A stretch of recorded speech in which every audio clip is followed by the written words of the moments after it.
Now we're on box 4 of John's record collection. I'm John, of course. And let's see what we got in the box. So, this one, Black Pearl. So if you like your late 60s, early 70s, psychedelic into hard rock, this is definitely a good band to get. They have a really good song, Forget It. So it's right at the beginning of the box. So I have to show what's at the beginning of the box. Black Pearl. Black Randy and the Metrosquad. So this is an unusual new wave record from the late 70s, early 80s. It was made in, I can't tell, but it was made by Danger House Records, a record label out of Los Angeles. They had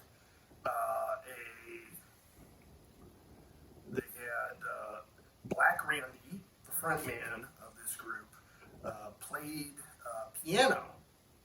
And so this group was considered an influence on Ben Folds 5. So it's a hard new wave record to track down. Black Randy and the Metrosquad. The title is Pass the Dust, I Think I'm Bowie. And they even include a David Bowie cover version on a hidden track on the album.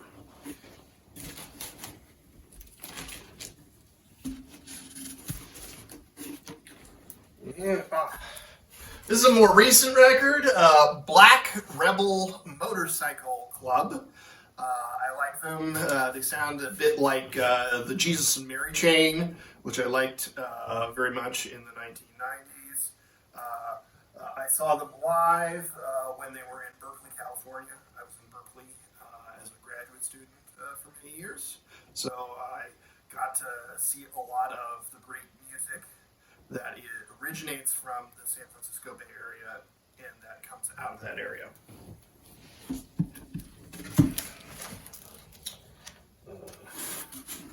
Black Struggle in Story and Song, so African American spoken word records. And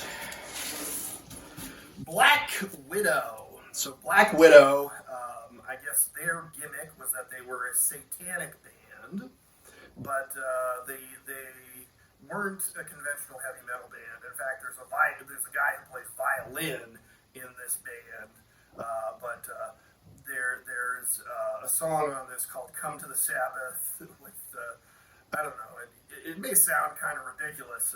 Come to the Sabbath, Satan's there. But anyway, it was a weird gimmick. They claim to be Satanists, but it sounds mainly like a gimmick. But it's interesting, hard rock, not exactly metal, and it has a violin in it. So it's unusual.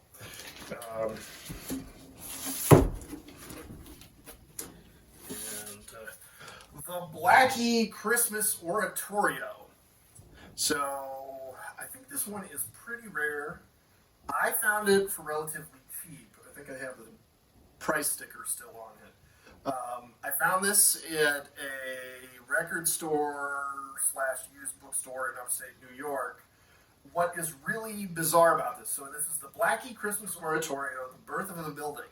So it is basically this avant-garde record where all the noises are taken from building a building. So you have all these like discordant noises of buzzsaws going through wood and people hammering in wood and lots of clank sounds, and it's just completely bizarre.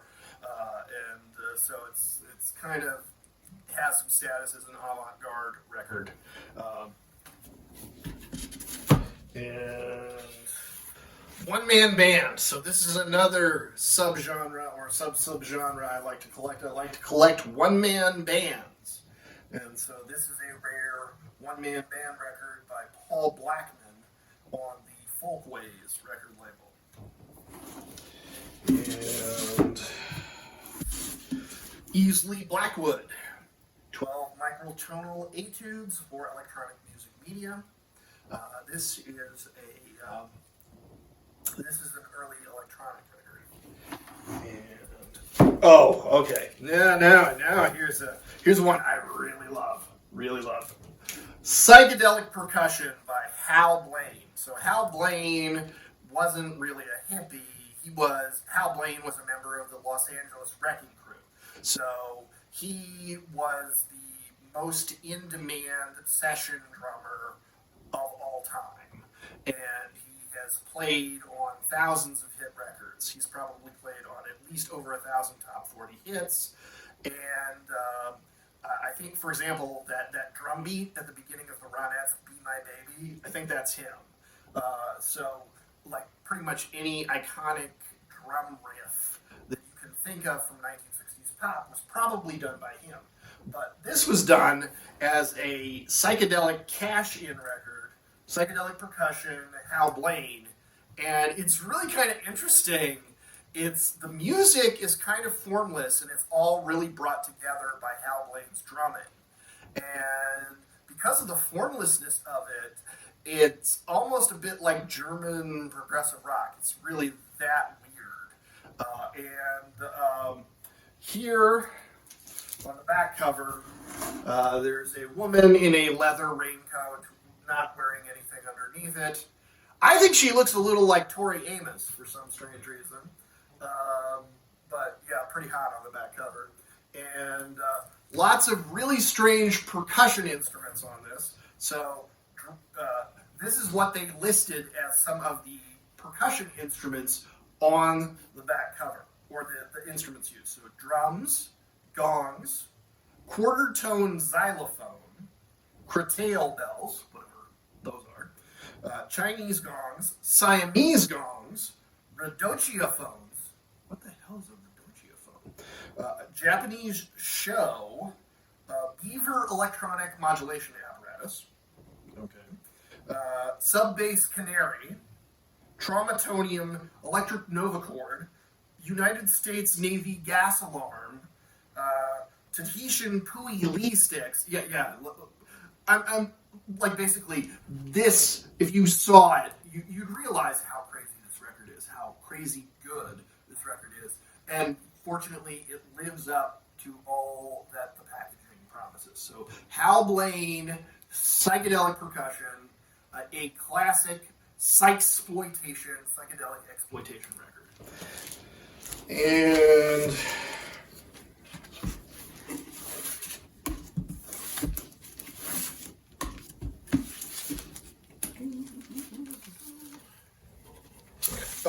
this one, I had to do some research to even know that this one existed, but it's called The Bleeding Mirror and Other Original Tales of the Supernatural.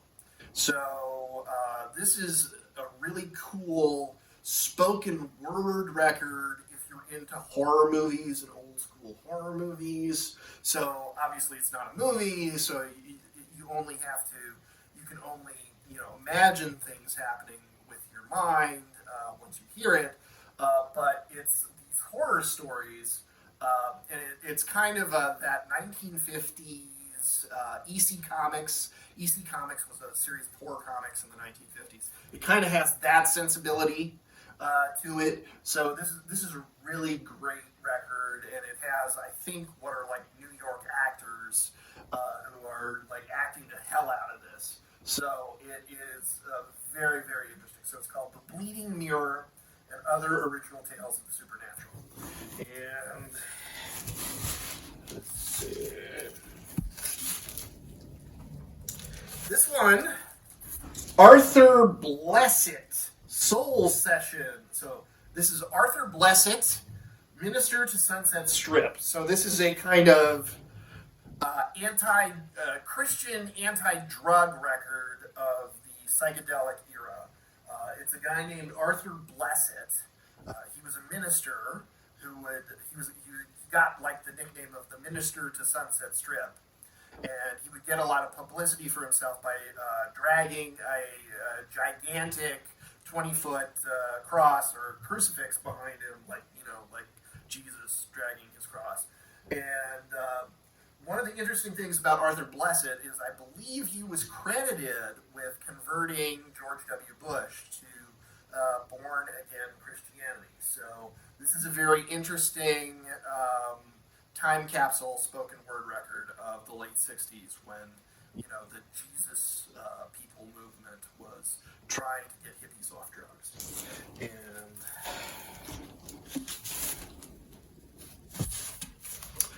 now this is a crazy record. Kill a Baby, Save a Dog. And it's by the Blind Teeth Victory Band. And it is an anti-abortion Christian rock group. And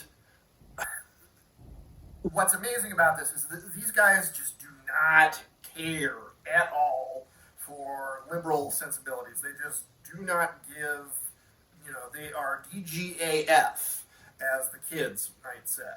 And so even though I don't necessarily agree with their political stance, they're, like, musically, these guys are almost like punk in terms of how in your face they are about how much they hate abortion and how they think all of you suck because you're not good Christians.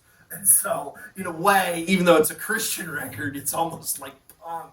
It doesn't sound punk, but it's kind of like punk in sensibility because it's kind of just telling everybody they suck, and they all suck because society has abortion and you're letting abortion happen, and therefore you suck. And so, in a way, it's kind of like a punk record in attitude, if not music. This is the soundtrack for Blow Up, the very mod 1960s movie directed by Michelangelo Antonioni.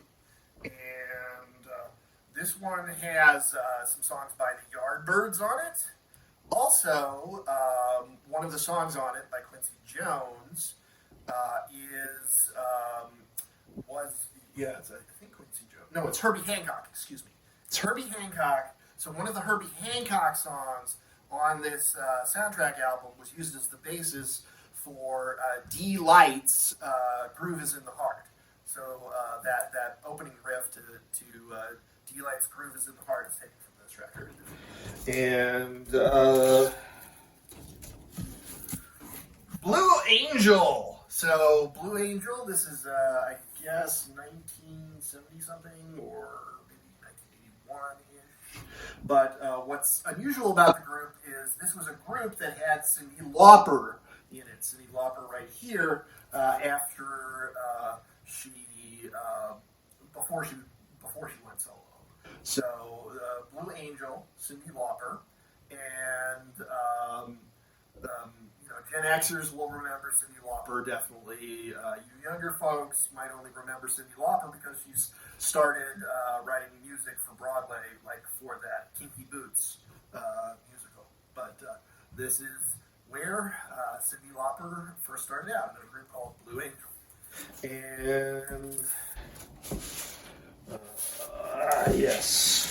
So here's a great group if you like psychedelic music, if you like hard rock. Blue Cheer. I've got a whole bunch of Blue Cheer records. They had about 5, 6 records. Definitely I'm kind of in it's like Pokemon, gotta catch them all. So Blue Cheer, really hard rockin' psychedelic music. In fact, the one you absolutely have to get is the first Blue Cheer record, which is Vincebus Eruptum.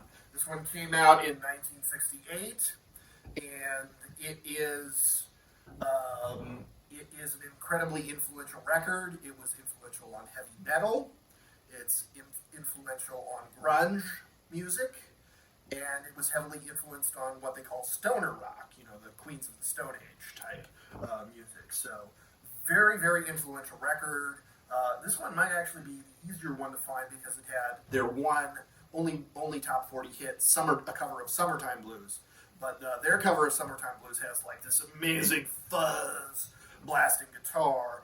And so, if you can get any Blue Cheer records, you should get them, but definitely this is the gateway drug into Blue Cheer. So definitely get Vincebus Eruptum. This is the record that forces both heavy metal and grunge to say, who's your daddy? Because these guys were the daddies of both heavy metal and grunge. Although Black Sabbath is like the first true heavy metal band. But anyway, we got these guys. Let's see what we have.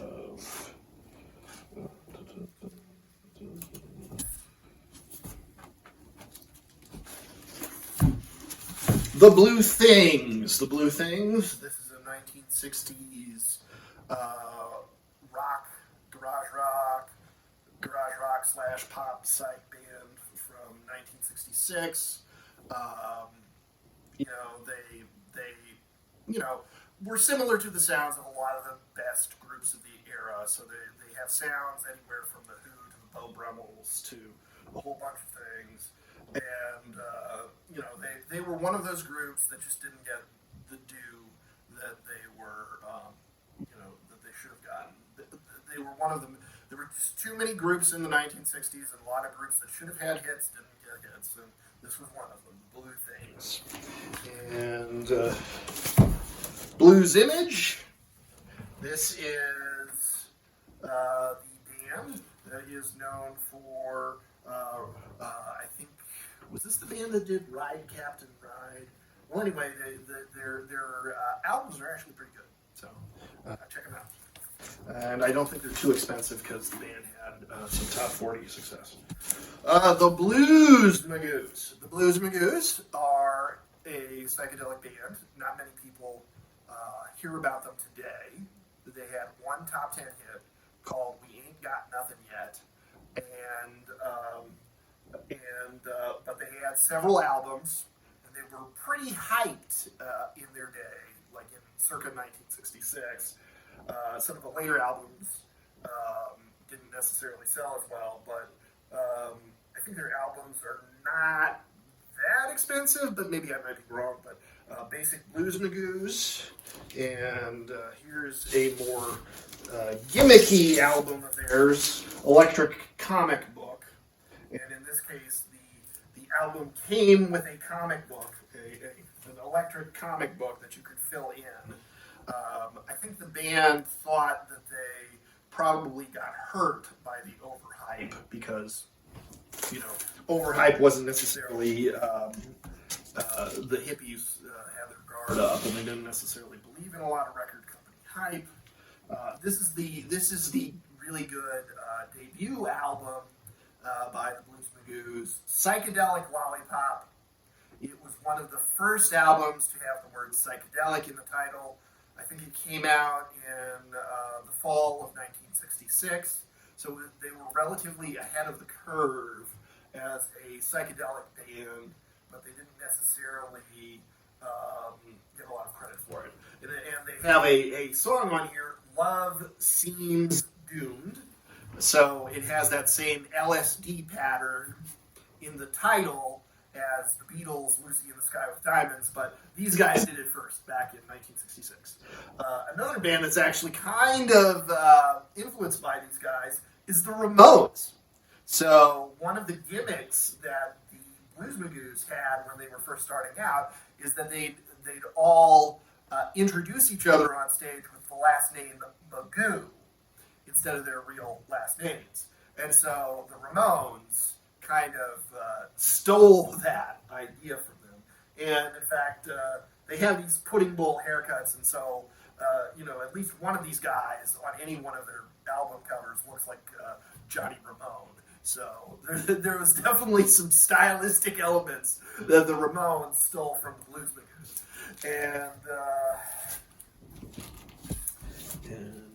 And still love the Ramones, though, but, if you're going to steal from something good.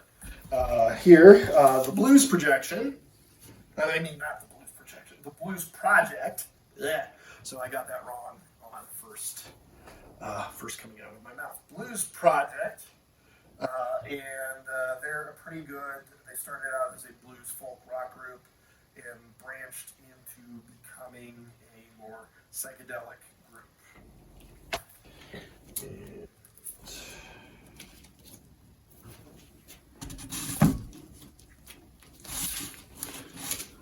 Bobby and Betty Go to the Moon.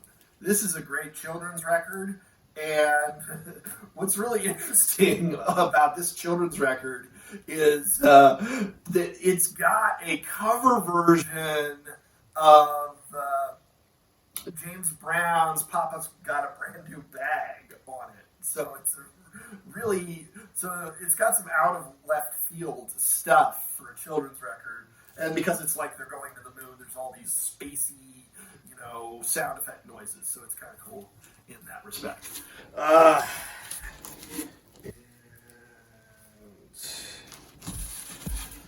I don't know much about this record, Bogumil. So this is a guy named David Bogumil, and it's kind of an artsy record that was privately pressed. It's from 1984. It's kind of glammy, although I think he had he was into Zappa, and he was into Mark Bolan of T-Rex, which was not a typical thing for a guy to be into in 1984. But basically, it's kind of it's a weird sounding record, and I found it somewhere. I think it has the $1.99 price tag still on it, but it's an unusual record, and I don't know how many copies there are of it. Sometimes it's a good idea to just pick up something unusual that you don't know what it is, because you never know what it will turn out to be, and even if it doesn't turn out to be something crazy rare or crazy expensive, it could be something amazing that not a lot of people have, but you have it, and you're listening to it, and it's really cool. So, a record does not have to be like rare or super expensive to be great. It just has to be really cool that you like it when listening to it. Oh, this is so good. This is the Bohemian Vendetta. So I mentioned this record label before, Mainstream. So if you could get a lot of the psychedelic bands that are on Mainstream, that's a good thing to get. So the two most well-known psychedelic bands on Mainstream were the Amboy Dukes, which was Ted Nugent's first group, and Big Brother and the Holding Company, which was Janis Joplin's first group. This is Bohemian Vendetta, and Mainstream had these amazing psychedelic covers that they would do. This one has like a skull pattern right on the front here. And this is just, I like it because they might not be the most virtuosic of musicians, but if anything's not exactly right, they just cover it up with a lot of fuzz tone, which, in my opinion, makes it cool. So, Bohemian Vendetta. And Tiffany Bowling.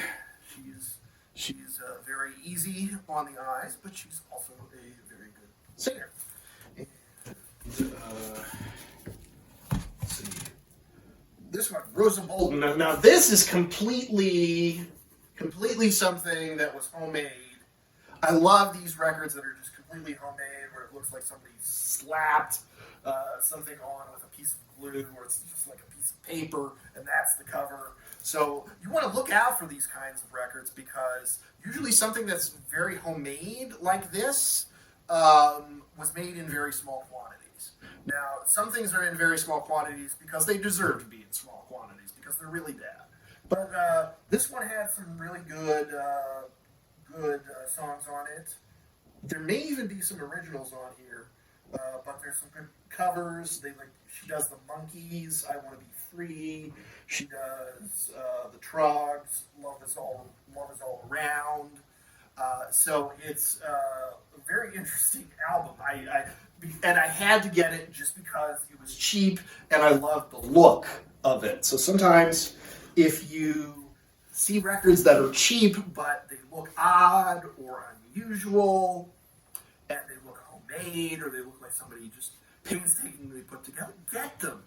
Get them if they're cheap, because you have very little to lose, and often you have very much to gain, because there's often very unusual music, and often music that can be very quite rare, even if somebody hasn't necessarily put a high dollar price tag on it. Oh yes, Cybernetic Circus, Giampiero Boneschi. So this is kind of European library music, electronic music. Yeah, I forgot I even had this. Wow, this is cool. And Belly Go Go includes Jelly Bean by Nye Monet. Oh, look, there's like this tiny little jewel on the front. I don't know. Maybe I should get up closer to the camera here. There's this little tiny jewel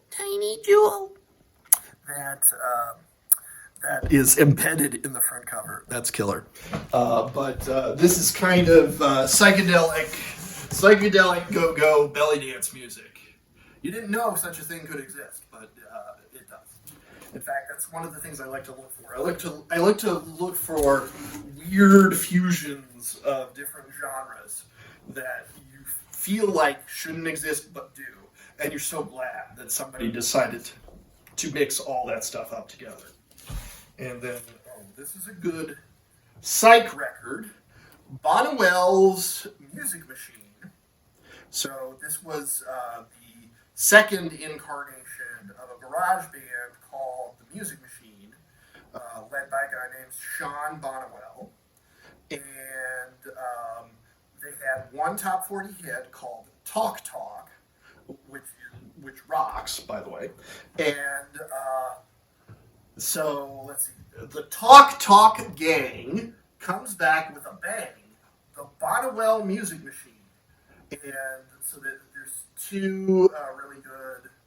Oh, yeah. So Double Yellow Line. That's a good one. The Eagle Never Hunts the Fly. That is a killer title. And the song, I can assure you, lives up to the title. Astrologically Incompatible is also a really good song. I know it may sound hippy-dippy, but it's actually pretty hard.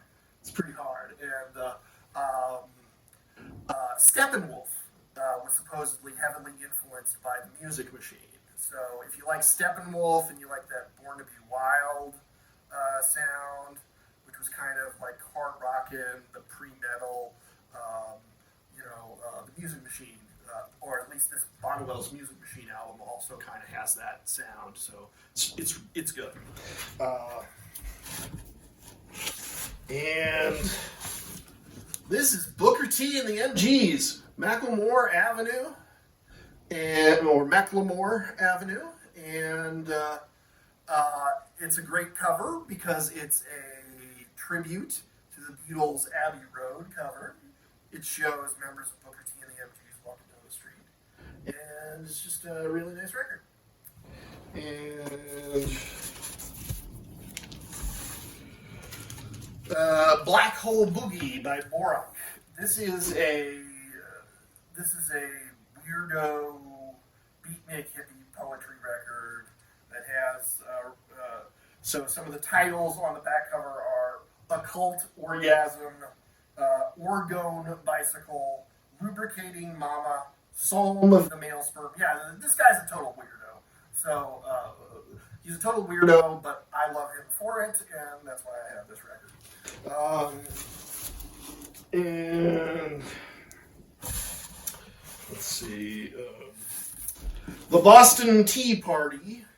To tell you the truth, this is really better for the cover than the music. So the Boston Tea Party, but it is one of the most psychedelic covers you could imagine for a 60s script.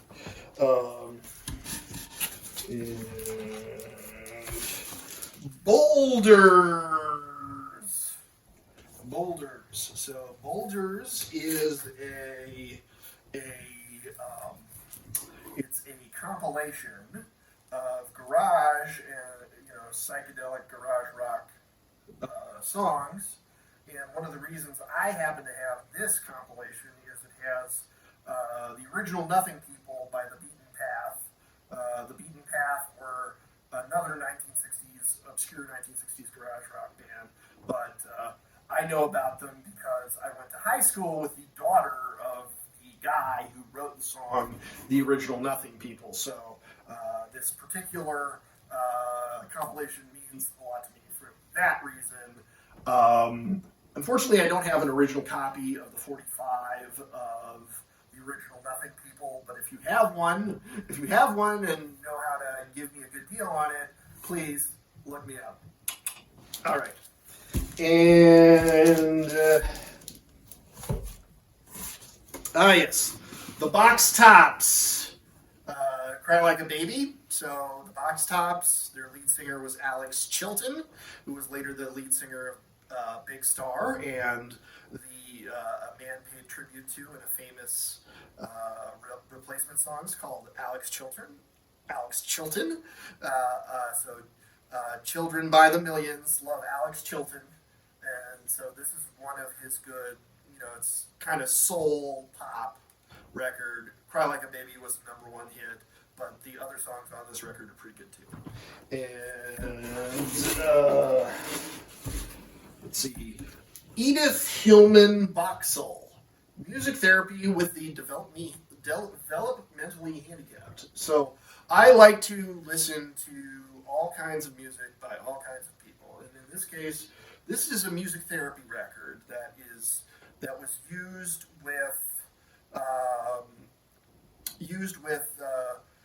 people who were developmentally disabled or mentally challenged in some way. But I still respect it as music. I don't do it. I don't like it. Ironically, I happen to have a brother who had some learning disabilities growing up. But this is, everybody should be given a chance to make music. And so this is an example of music therapy with the developmentally handicapped.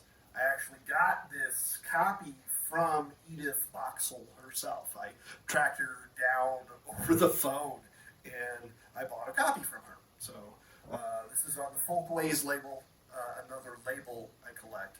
But I've also collected records from, music therapy records that are directed at children or the mentally handicapped or people who,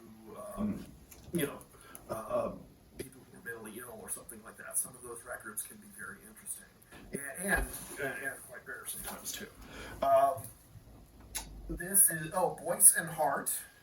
So I love 1960s sunshine pop. So Voice and Heart were two songwriters.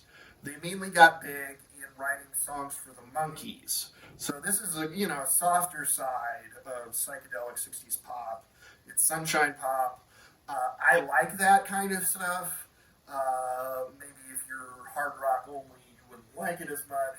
But it's really good stuff, really high quality sunshine pop. So Tommy Boyce and Bobby Hart. This one's called It's All Happening on the Inside, so it's one of the more psychedelic-y records. This one's called Test Patterns. I guess they're trying to look a little more like Simon and Garfunkel on the front cover. But as you can see, I like Voice and Heart. They have some really good records. This is probably the best one of them. It has their one top 40 hit, I Wonder What She's Doing Tonight. And, I forgot. Very easy on the eyes woman on the cover. Like, who cares what Voice and Heart look like? But here, so yes, I Wonder What She's Doing Tonight. And this one is kind of the most flowery, powery, lovey-dovey of their sunshine pop records, if that makes any sense. But it's incredibly good, probably the best of the albums that I have. And let's see. Oh, this is one of the A Day in the Life. So. A Day in the Life, the title track, is a cover version of the Beatles' A Day in the Life, and it's by Bobby Boyle and the Trio. So this is a jazz vocal record, and you know how A Day in the Life is sung by both of the Beatles. It's like sung by Paul and John, and there's like these, like the notes go up really high, and there's these really, really weird crescendos. Well, she does this. She sings this as one person. So it's very hard to pull off, but it's probably one of the best Beatles covers I have ever heard in my life. Um, I had to pay some decent money for it because evidently guys in Japan really like this record, but I somehow got a price that I was able to live with. But it's a day in the life with Bobby Boyle and the trio. Yeah, Bobby Boyle. She's a great. She's a woman, Bobbi, and she's a great jazz vocalist. Unfortunately, most of her talents were spent with MSR Records, which was the record label where people would send in poems and they would pay to have their poems set to music. So if you've ever seen one of those song poem labels, either a 45 song poem record or a song poem LP, they're absolutely bizarre because they wouldn't turn down anybody's money. And so there's some really crazy poems in those things. Let's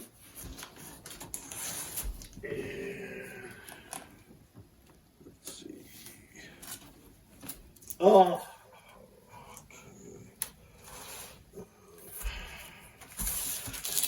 Oh, this is a good one.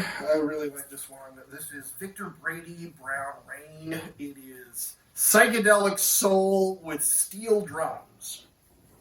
I mean, it is an actual like psychedelic band with your bass and guitar, but they also have steel drums on it. So it isn't like I like steel drum records, but this one is like a psychedelic record with steel drums that doesn't sound like a steel drum record. At least to me, it's definitely a one of the kind sound. So Victor Brady Brown Rain, and the Brady Bunch. So this one's called "The Kids from the Brady Bunch." The cover version, I think there was a cartoon version of the Brady Bunch called "The Brady Kids" in the early 1970s, and so the artwork on the cover is drawn from that. It is a fun record. One reason I have it is they do a cover version of the Beatles' "Love Me Do." So yeah, the Brady Bunch kids did the Beatles' "Love Me Do." It is what it is, and the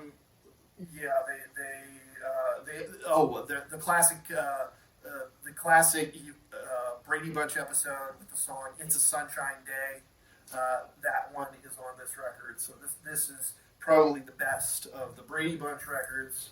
However, I have some more Brady Bunch records because I'm the kind of guy who would have multiple Brady Bunch records. This is Meet the Brady Bunch, and this one has some very interesting covers on it. It has American Pie. Yeah, Bye Bye Miss American Pie. That's on here. And Me and You and a Dog Named Boo, the one-hit wonder for the 70s group Lobo. That is on here. And there's also I Just Want to Be Your Friend, which Sunshine Pop aficionados will recognize as a song by the group Millennium. But here it was sung by the Brady Bunch. So there's some, in addition to the more well-known covers, there's some more obscure Sunshine Pop covers that are done here by the Brady Bunch. And another Brady Bunch record, Merry Christmas from the Brady Bunch. This one, I think, has Carol, Florence Henderson as Carol Brady doing some singing on it, and it's not just the kids, so it's a Brady Bunch record. I still need to get the only one they did after the Brady Bunch was canceled was with Chris Knight and Maureen McCormick, which is really strange because Chris Knight, that's Peter Brady, and he was the one whose voice was changing and cracking when they were trying to do do that episode about the Brady Bunch getting a record deal. So he's the one who could sing. You know, the actor who played Peter Brady, Chris Knight, was the one who had the worst singing ability, but they gave him a record deal. So I'm still trying to find that record. So Chris Knight and Maureen McCormick, if you ever see it, do let me know about it. Let's see. This is a sort of kind of a folk, acid folk guy, John Brahimi. And here's a sort of a, I think German, I think it might be German, Brainbox is the name of the group. Here. This is another brain group, Brainticket. Now this is a very hard to find, a German psych progressive rock record, and just look at the cover. The cover is absolutely gaga, nutty, cuckoo, coconut paste. And let's see. This one I think got a lot rarer after I acquired it. I think I acquired it over probably at least 15 years ago for about $30. But it's worth a lot more than that now. It's called Brave New World.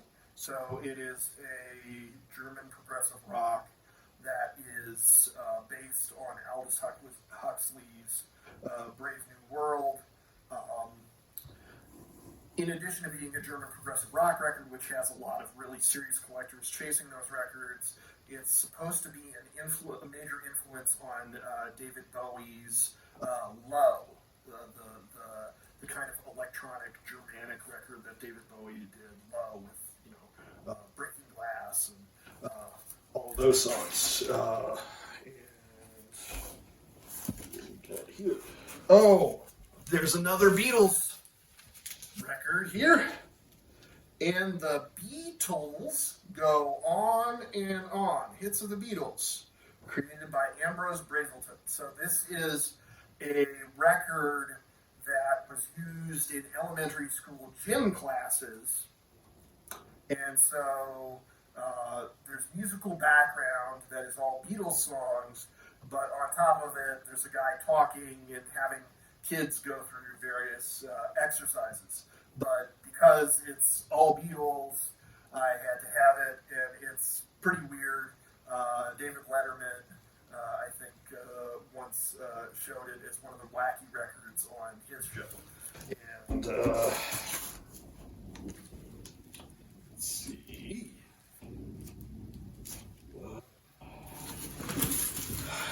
David Bragg's keyboard sculpture. So this one, it's a pretty good keyboard instrumental album. It has some Beatles covers on it, Lady Madonna and Get Back. It also has, lots of really good covers. Light My Fire, I Heard It Through the Grapevine. So good covers if you like kind of that organ jazz feel to it. This one is very interesting. The Fabulous Harp of Margaret Brill, and it has a blurb on the front cover from Leonard Bernstein. This is not mere harp playing. This is a one-woman orchestra. Miss Brill has conceived a whole new universe of sound. And what is interesting about this record is that they're all her own compositions, and they all have a outer space, so a sort of 1950s outer space theme. And so some of the titles are Countdown, In Orbit, Spacewalk, Lament of a Satellite, Memories of Mother Earth, Journey to a Planet. So it's some very interesting atmospheric harp music, and it's all original tunes. And it's recorded in such a way to make the harp sound a lot less like a harp and more like something out of outer space and something ethereal sounding. And the Happy Moog. This is, what is Harry Brewer, I think. Yes, Harry Brewer. So this is a very nice Moog record. It's a very good electronic, kind of playful electronic keyboard music record. I highly recommend it. It's on the Pickwick label, which was a budget label.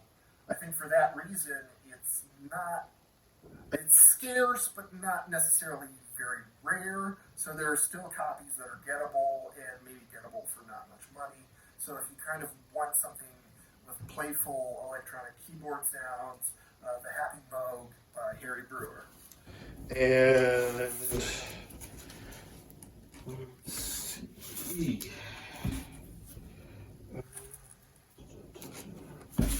Avant Slant, 1 plus 1 equals number 2, the John Benson Brooks Trio. I believe this was actually a jazz record from the 1960s where they added sound effects to it. So it was jazz that was made in the early 1960s. They added sound effects to it and tried to market it as a psychedelic record in the later to mid 60s.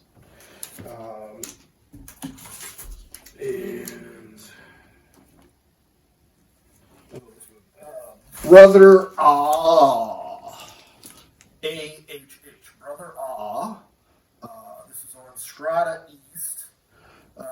Strata East is a jazz label that is associated with a movement called spiritual jazz. So it was a sort of a time period where a lot of this jazz music was influenced by John Coltrane, and it was influenced by Eastern spirituality, African spirituality. It was influenced by Black nationalism. It was influenced by the Black arts movement of the time. And there's a lot of very unusual and rare American records, jazz records that can be classified as spiritual jazz that are part of this movement. And if you can find anything in that general region, it's definitely worth checking out. There's almost never anything bad in this general genre.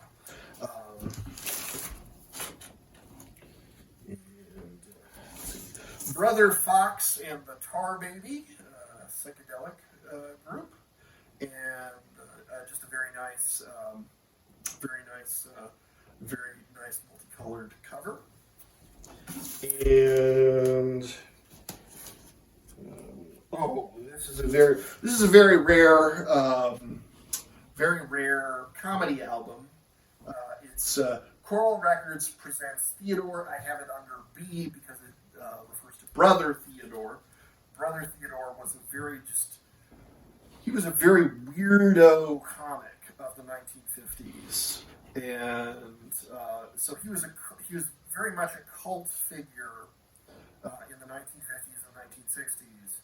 But he's a guy that was so far ahead of his time. You could probably put him on a comedy club stage, and comedy nerds would still think he's very groundbreaking. So, Brother Theodore. So if you like weird comedy records, definitely this is a guy to check out. And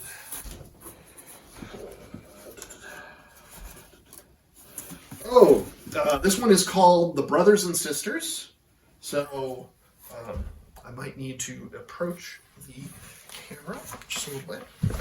So here there's a very tiny little picture of Bob Dylan at the bottom of the album cover. And so this is called Dylan's Gospel. So it is. So I like records with interesting concepts. So one of the things I like are songs that are all Beatles covers. This isn't all Beatles covers. This is all covers of Bob Dylan songs, but they were done by a black gospel group. So there's I'm not sure what church they were affiliated with, or whether they were just a bunch of backup musicians assembled into a studio, but it's basically gospel renditions of some of the best of Bob Dylan's, folk rock period, and they're really good renditions. And like the times they are changing. I Shall Be Released, Lay Lady Lay, Mr. Tambourine Man, All on the Watchtower. A lot of the great Bob Dylan stuff of the period. And okay.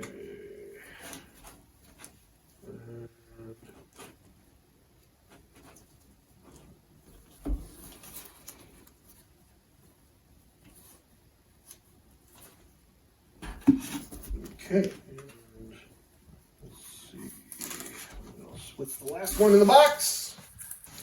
It's the Edgar Broughton Band. Wassa Wassa. Or is that Wassa Wassa? I don't know how it's pronounced, but the Edgar Broughton Band.